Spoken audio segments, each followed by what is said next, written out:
You're gonna hear 5 mistakes on properties that many make, and it starts with this: old properties don't appreciate.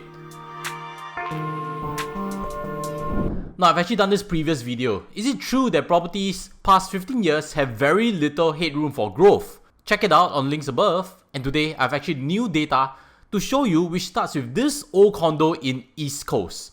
Accrued Apartments was up in 1981, and if we see the per square foot chart, you would realize that previously it was 500 per square foot back in 1996.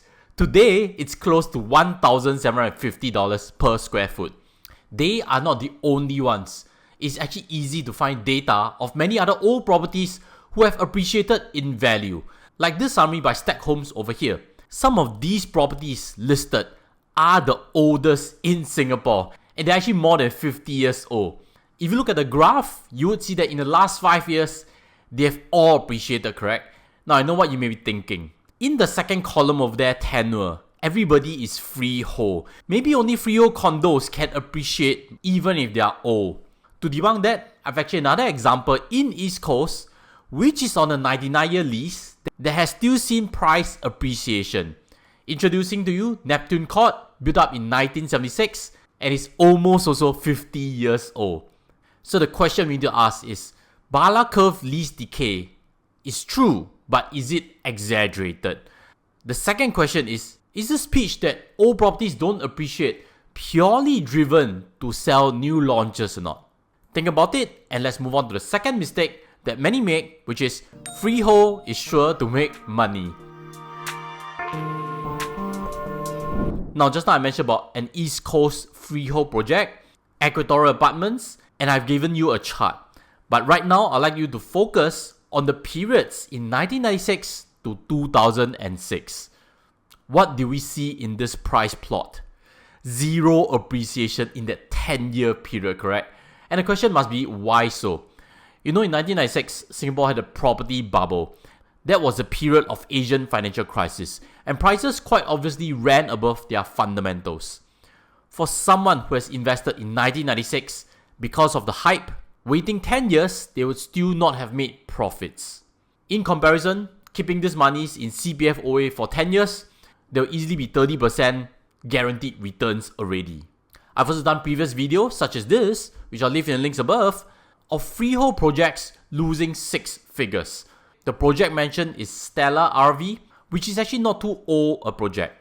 Now, if you're looking to invest in the properties, I would suggest to read around because it's quite easy to find articles. They have done research to show that if you invest in a 99-year lease over a freehold project, sometimes you will get a better yield because the quantum is smaller and the location can be better. That is why I would like to urge everybody to avoid shortcuts and generalize that freehold projects are definitely better. Mistake number 3. New launch prices are up because of high development costs. I've actually seen advertisements mentioning about it. And from posts, I've actually realized that many do feel that prices will be up because of high construction costs. 30% of votes to be specific. Yes, it is true that in the last few years, construction costs in Singapore has increased by a notable 26%. And there is a correlation to the new launch price increment, because back in 2022, the average was 1,981, but right now it's 2,586. Hence, many industry players and experts attribute this rising new launch price to a slew of factors, including escalating cost of land, construction, and labor. So it's just one of the factors, not the only factor. But let's look back. How does development actually work? Firstly, the development team analyzes a plot of land.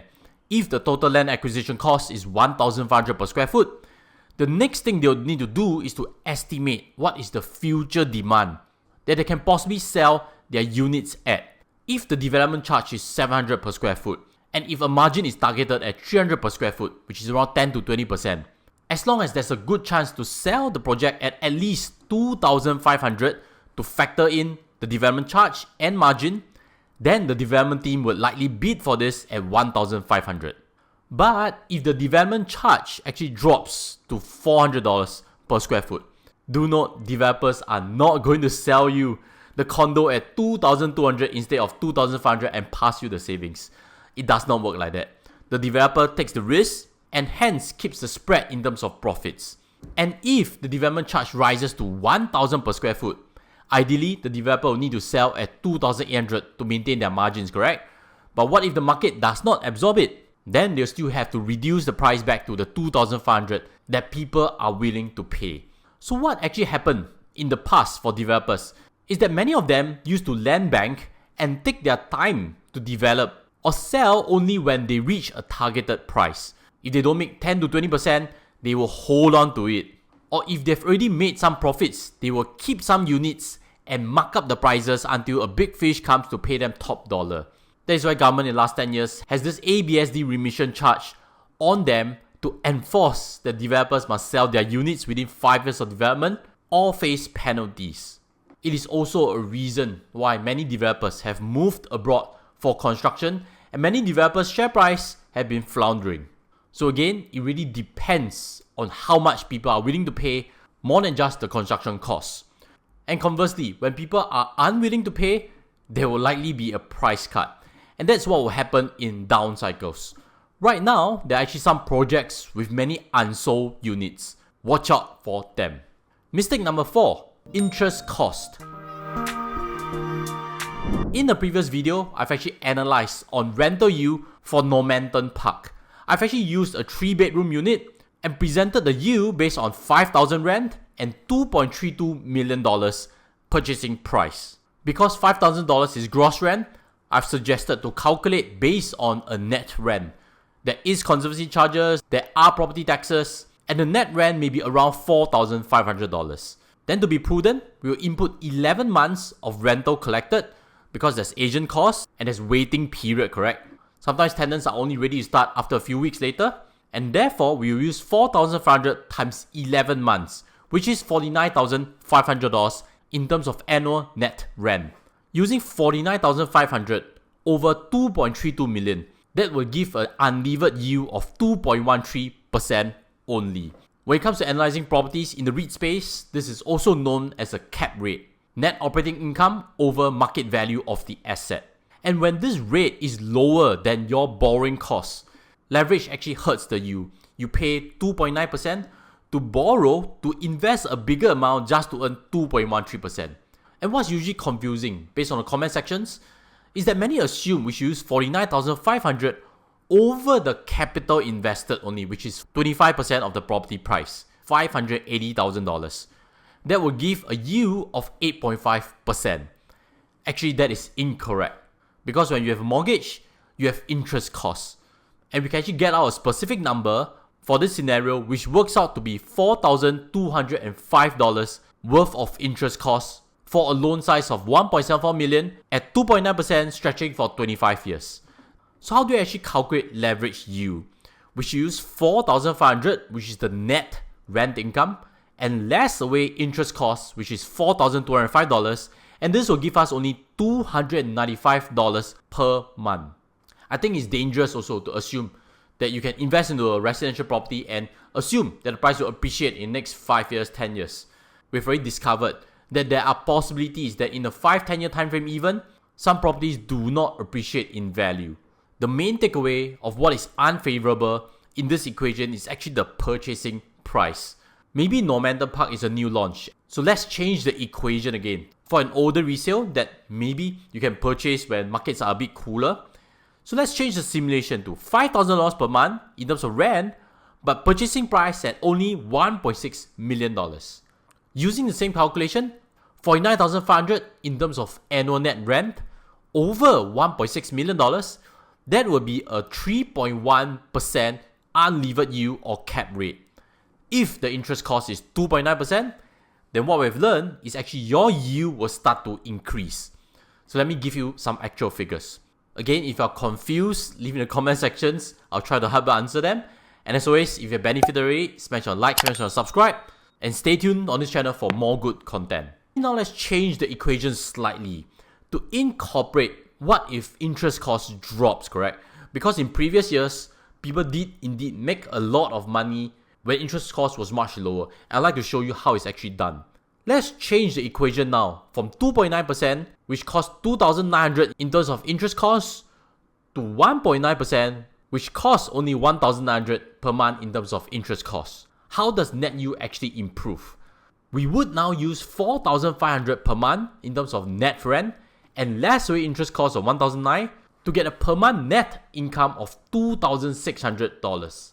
Let's times 11 months to it and we'll get an annual yield of $28,600. The total capital invested is $400,000, 25% of property price $1.6 million. And actually, we should add in the stamp duty also, which works out to be $49,600. Using $28,600 over $449,600, the leverage yield on this property investment will be 6%. Much more beautiful, correct? So again, the purchasing price impacts a lot on your returns. Interest cost also impacts the return rate that you will be getting. Let's move on to mistake number 5, which is actually accrued interest and negative sale. In the previous point, we've discussed a lot of interest costs, correct? And interest cost is paid to the bank as mortgage or HDB if you're taking a HDB loan. It's added to the mortgage, and once you have paid it, you cannot recover it back. On the other hand, accrued interest is not a loss to you. It is just simply opportunity cost that you need to pay back to your CPF when you use your CPF for any property mortgage. When you refund back to CPF again, you can use these amounts for your next house. So again, there's no loss. And to start things with, if you're not even selling any property, this accrued interest does not even impact you. I've actually seen some agents harp about accrued interest, mentioning that it should be added to the interest cost. 2.5% accrued interest, because that's the opportunity cost of CPF OA, and 2.6% interest cost if you're on HDB loan. Add them together, that's 5.1%. Again, that is wrong because one is opportunity cost and one is actually actual expense. More often than not, the grudge is against the accrued interest section, because when we see our own statement, when we sell a HDB flat, this is actually mine, there is actually a section mentioning about CPF refund. When this gets too big, there is no cash out from the home sale. And some people who are not financially savvy become disappointed. So to clear the air, let's explain how exactly accrued interest and negative sale can affect you. Assuming a selling price of $420,000, if the mortgage loan is $250,000, the net sales proceeds become $170,000 only. Before any cash can be paid, CPF must be refunded back based on the principal amount as well as this opportunity cost, which is accrued interest. In this example, principal amount is $150,000 and accrued interest $40,000. You would realize that the total CPF refund needed is actually $190,000. And what happens, it's actually bigger than the sales proceeds itself. This becomes a negative sale, and it's not that you have to pay back $20,000 or what, it just simply means no cash to take out from the property sale. The simplest reason to why a negative sale happens is because someone funds the entire HDB purchase with CPF and the property actually appreciates less than 2.5%. That's why the opportunity cost is higher than the growth rate, and eventually, when we calculate everything out, after paying back the opportunity cost, there's no cash left. Let me know in the comment sections which of these 5 you feel is the most prevalent, and as always, check out this previous video I have on property, which I think you'll find interesting.